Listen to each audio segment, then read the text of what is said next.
En d'autres temps, il t'a aimé est le titre du roman que publie William Royer, qui réside à Redescend. Avec cette œuvre de fiction, il nous fait découvrir notre région à une période de notre histoire qui n'est pas très connue. C'est la période où notre pays était colonisé par les Romains. Nous recevons William Royer.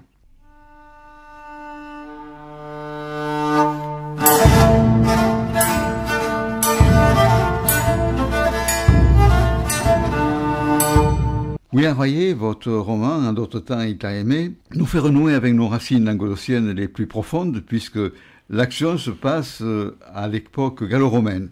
Et elle se situe entre Nîmes et Ambrosium, qui se trouve près de Lunel. On pourrait penser que vous êtes natif de notre région et que vous allez faire découvrir notre passé. Or, vous n'êtes pas originaire du sud de la France. Alors déjà, bonjour Monsieur Gavache, je suis William Royer. Donc, je vous remercie de votre accueil sur RCF. Bon, effectivement, moi je suis plus originaire de la Suisse, d'à côté de la Suisse, à 6 km de la Suisse en Franche-Comté. Que je réside dans le sud de la France depuis quelques années. Oui. Depuis 2004, j'habite dans le sud de la France. Une dizaine d'années, oui, à peu près, voilà, une dizaine d'années. Et avant d'années. de venir ici, où est-ce que vous avez résidé? Alors, avant de venir ici, j'ai parcouru le monde entier, puisque j'ai vécu en Nouvelle-Calédonie pendant 9 ans, j'ai vécu à l'île de la Réunion, dans l'océan Indien, pendant 9 ans. J'étais hors de France. Absolument, oui, hors métropole. Hein. J'ai voyagé outre-mer, donc de par mon métier de militaire, puisque j'étais militaire d'active. Et dans donc, quel corps? Dans l'infanterie de marine. Et j'ai terminé dans la réserve opérationnelle de la Légion étrangère à Aubagne.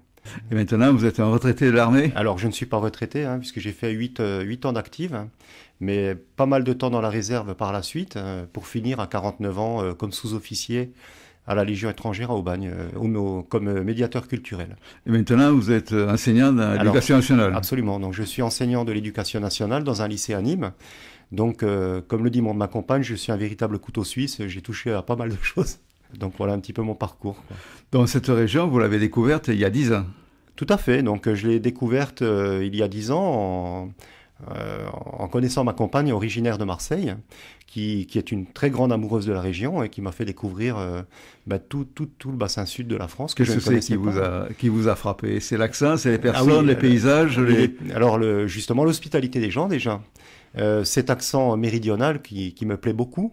Moi qui ai un accent justement un peu traînant, que j'ai peut-être un peu perdu, mais c'est vrai que c'est pas du tout le même accent que ce qu'on peut retrouver en Franche-Comté et dans le sud de la France, mais cet accent chantant qui est synonyme de soleil m'a beaucoup plu, et c'est vrai que la mentalité des gens d'ici correspond bien à leur accent en fait. Et les paysages, le climat?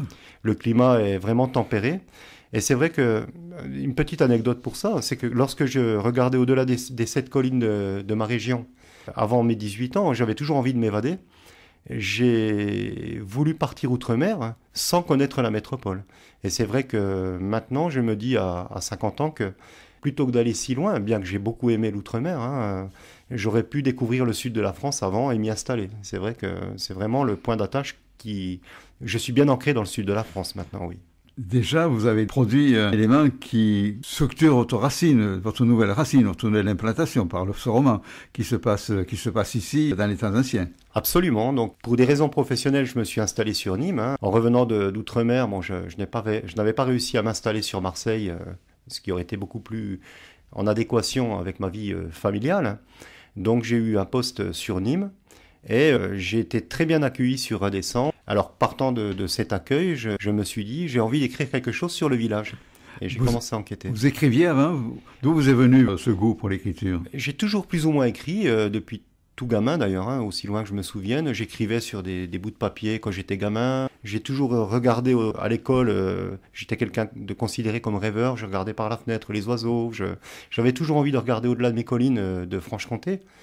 Et j'écrivais ce que je ressentais sur des bouts de papier que je jetais par la suite. Et ça vous a pas handicapé lorsque vous étiez dans l'armée, d'être un peu rêveur? Non, puisque j'ai adopté le métier des armes en tant que chef de groupe et je m'en suis très bien sorti pendant 8 ans. J'ai terminé sous-officier dans l'infanterie de marine. J'avais cette capacité à être rigoureux quand il le fallait. C'est pas incompatible en fait. Il y a un temps pour tout. Il y a un temps pour voilà. Être rigoureux et ainsi un temps pour se laisser aller à la rêverie. Tout à fait, voilà, et je pense que je sais faire la part des choses encore maintenant, hein, mais c'est vrai que je peux avoir peut-être différentes facettes, aussi bien, comme ma compagne me le dit de temps en temps, elle me dit tu es artistique, et en même temps tu es capable d'avoir cette rigueur de travail quand il le faut. Donc je pense que c'est peut-être une chance pour moi d'avoir ces deux facettes.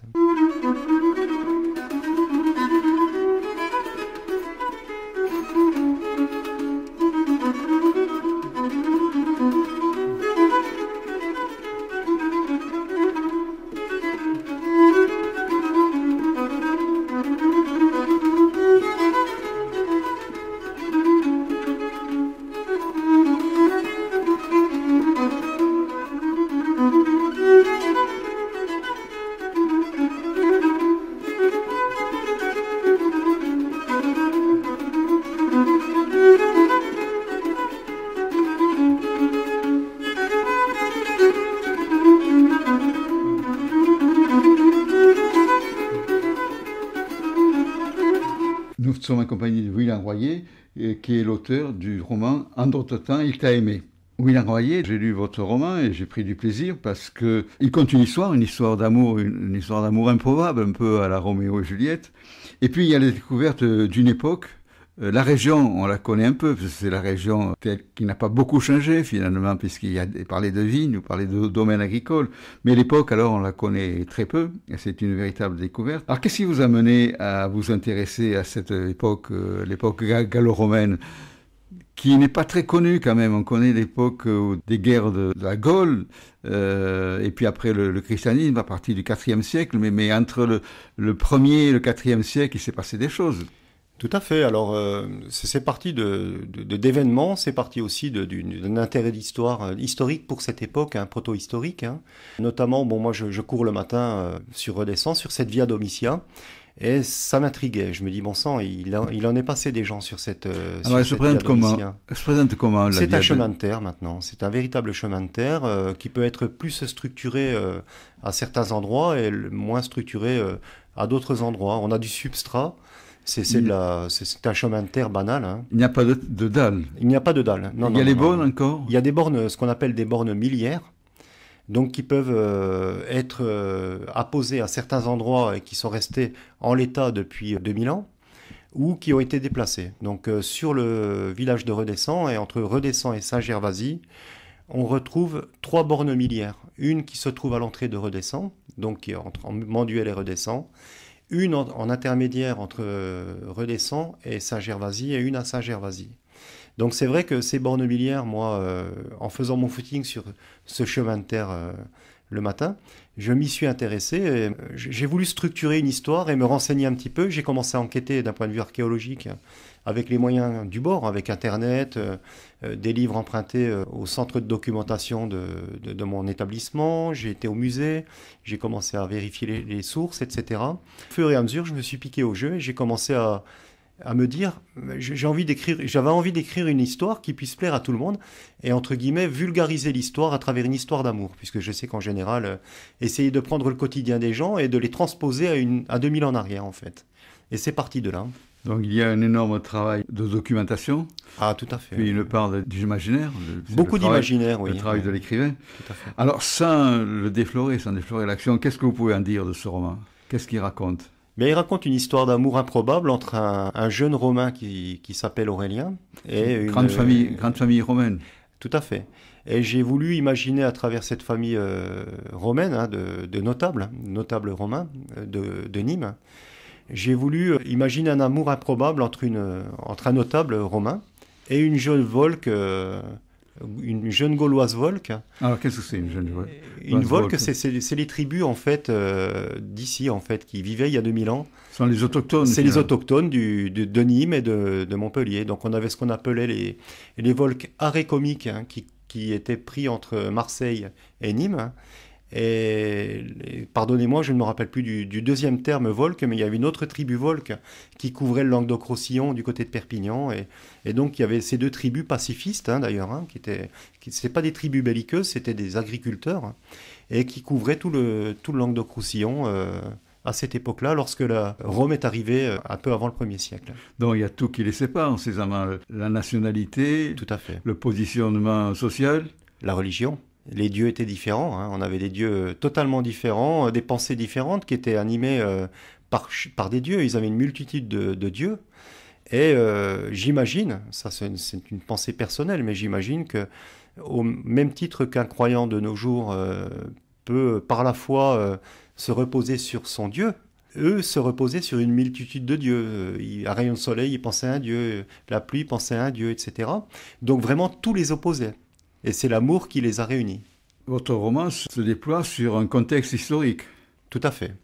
Alors ce contexte historique, j'ai voulu trouver une trame, un scénario, entre guillemets, une histoire qui puisse tenir la route par rapport à un fait historique, puisque je suis romancier et je ne suis absolument pas un historien.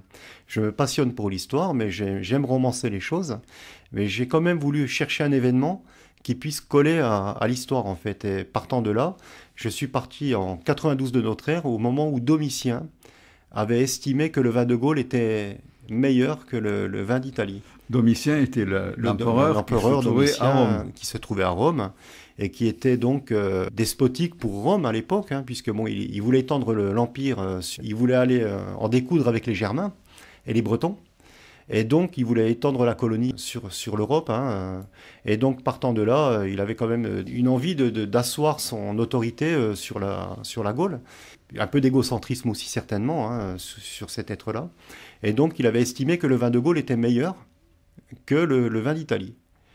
Alors le vin d'Italie est très bon, mais il faut reconnaître que le vin du Languedoc-Roussillon est fabuleux. Et c'est vrai que, encore de nos jours d'ailleurs, et c'est vrai que lui, il n'a pas supporté ça. Donc il avait demandé sur la Gaule à ce qu'on enlève 50% des vignes en 92 de notre ère. Les vignes, elles appartenaient à qui? Elles appartenaient aux Gallo-Romains.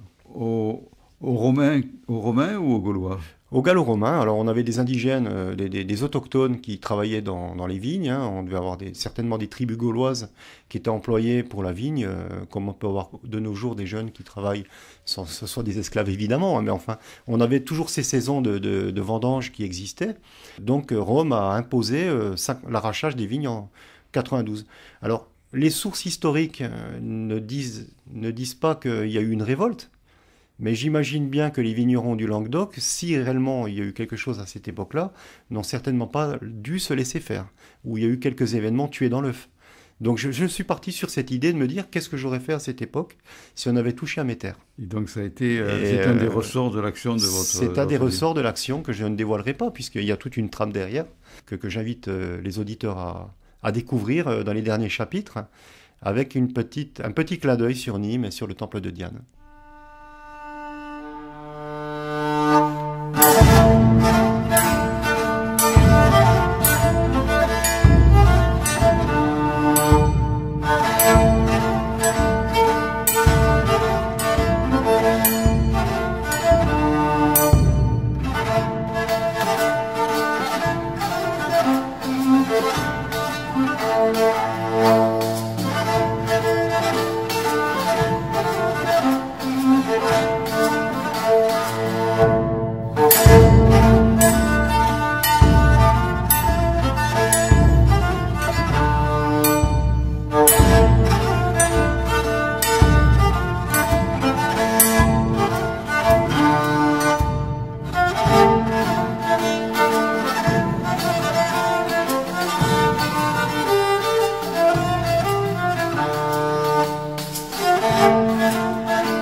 Nous sommes en compagnie de William Royer, qui est l'auteur du livre « En d'autres temps, il t'a aimé ».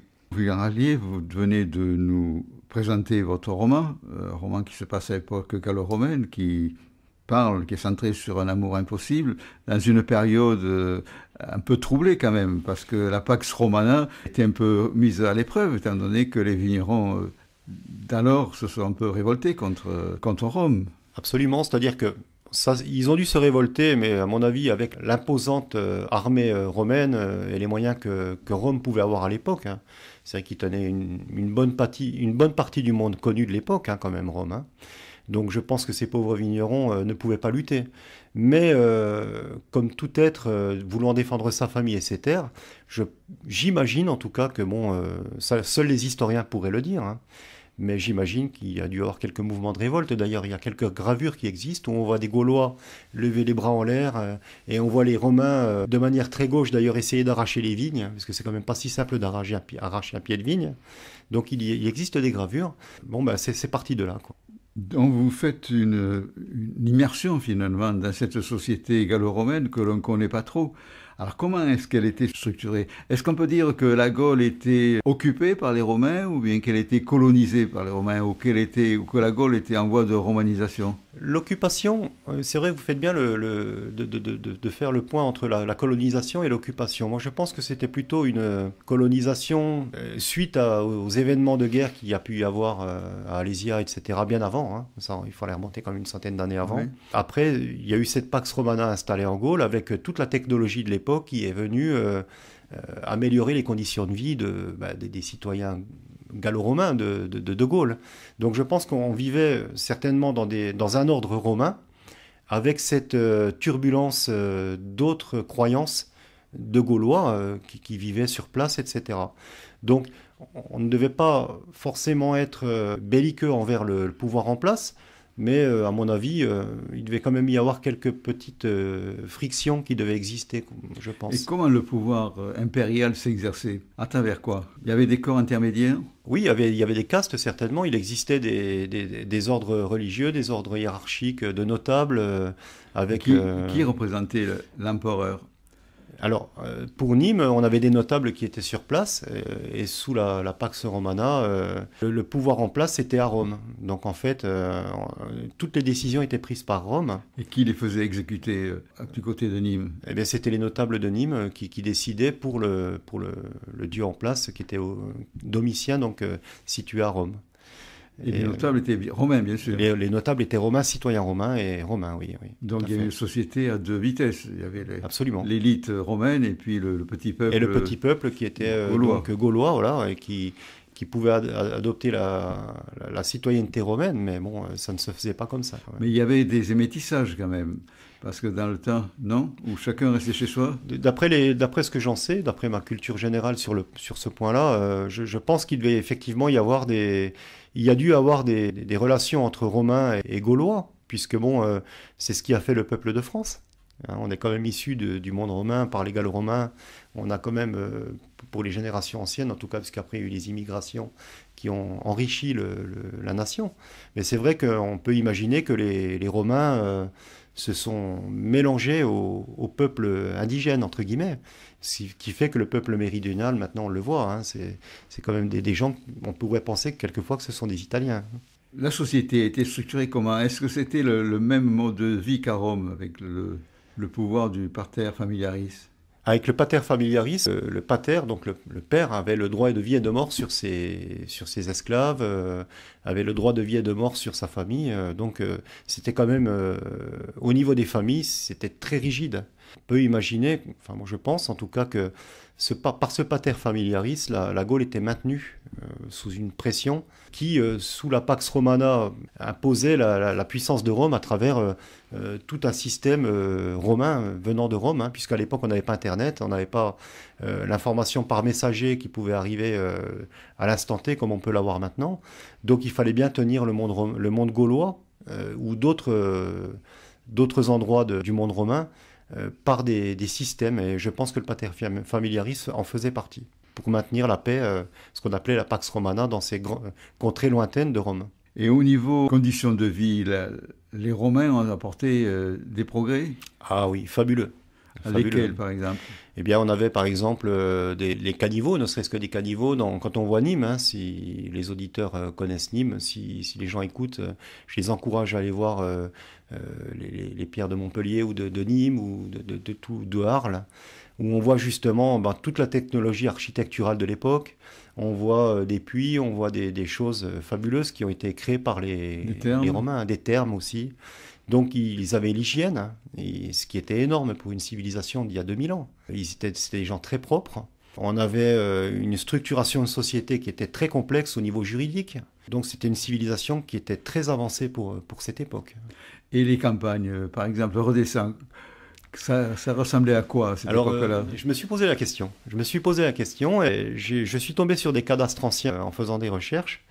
On avait des villas qui étaient... donc Nîmes était avec des petites bourgades autour de Nîmes. On avait les remparts de Nîmes qui entouraient Némosus, hein, donc qui entouraient Némosus. Et autour de Némosus, on avait des terres agricoles, hein, qu'on retrouve encore de nos jours, qui étaient donc cultivées par des Gallo-Romains qui vivaient sur ces endroits-là et qui longeaient certainement la Via Domitia, qui reliait donc l'Italie aux terres ibériques. Et donc, on imagine qu'il y avait de riches propriétaires qui cultivaient la vigne, qui cultivaient des arbres fruitiers, etc., en dehors des portes de Nîmes, et qui alimentaient Nîmes. Donc il y avait de grands domaines agricoles. On devait certainement avoir de grands domaines agricoles, oui. Oui. Avec le pater familiaris. Avec le pater familiaris qui dominait la... Au début, c'était le grand patron en tout point de vue. Tout à fait, c'est-à-dire que bon, c'était lui qui avait le droit de vie ou de mort sur ses subordonnés. Ouais. Hein. Et quelque part, mais je ne sais pas s'il en usait, puisque bon, on n'a pas eu de rébellion de mémoire, enfin de ce que j'ai pu comprendre, on n'a pas eu de rébellion dans la région à cette époque-là. Donc je pense qu'il devait en user, mais pas à outrance, quoi. On ne devait pas avoir un despotisme, une chape de plomb qui s'installait dans les bourgades aux alentours de Nîmes. Je ne pense pas. Alors depuis que vous avez écrit ce roman, est-ce que votre regard a changé d'une part sur votre région d'adoption ? Oui, puisque bon, l'histoire enrichit, puisqu'on se connaît à travers ce qui vient d'avant, hein, en fait. Hein, ça nous permet de savoir d'où on vient. Moi, je viens d'une Gaule qui se trouvait à proximité de la Germanie. César a colonisé la Germanie à cette époque-là, justement. Mais bon, dans ma région, les Gaulois étaient plus virulents face au pouvoir romain. Hein. Et c'est vrai que les terres du Sud étaient déjà pacifiées depuis très longtemps. Donc quelque part, ce qui m'a fait réagir, c'est que je me suis dit, bon, qu'on est aujourd'hui, je pense que quelque part, on a un impact aujourd'hui par rapport à ce qui a été vécu dans le passé. Et on comprend mieux la Gaule, hein. On comprend mieux la France d'aujourd'hui à travers les régions, les différentes traditions, etc. Et je pense que l'histoire a un impact sur ce qu'on vit aujourd'hui. Est-ce que le regard que vous avez eu sur le passé, il y a 1800 ans, vous éclaire sur ce qui se passe aujourd'hui ? Le français d'aujourd'hui est très attaché à ses terres. Alors moi, ce que je peux voir par rapport à une vision culturelle qui m'est subjective et propre, hein, c'est que ce que je peux dire en tout cas du français d'aujourd'hui, c'est qu'on peut se regarder en défiance d'une région à une autre, mais ce qui nous tient en tout cas, c'est nos origines gallo-romaines, hein, et c'est vrai que quelque part, quand il y a des problèmes, déjà le français, moi à mon sens, hein, c'est ce que je peux me rendre compte, c'est qu'il revient très vite à la terre. On peut être dans des problèmes pas possibles, d'ailleurs ça exaspère beaucoup le monde entier, de voir que le Gaulois, ce qu'on appelle le Gaulois, qui a tort, on appelle le Gaulois, parce qu'on est tous issus des Gallo-Romains, en tout cas en termes de mentalité, puisqu'après on a eu quand même des gens qui sont venus d'ailleurs enrichir notre nation, mais en tout cas on adopte cette mentalité gallo-romaine d'avant, c'est qu'on revient vite à la terre. Quoi qu'il arrive comme problème, eh bien, le français se dit, bon c'est comme ça, on va revenir à la terre, on va refaire un petit peu les choses. Et je le vois... c'est une vision personnelle des choses, mais par rapport à l'histoire, c'est ce qui est peut-être la force de notre pays, de pouvoir relativiser les choses. Merci, William Ravier.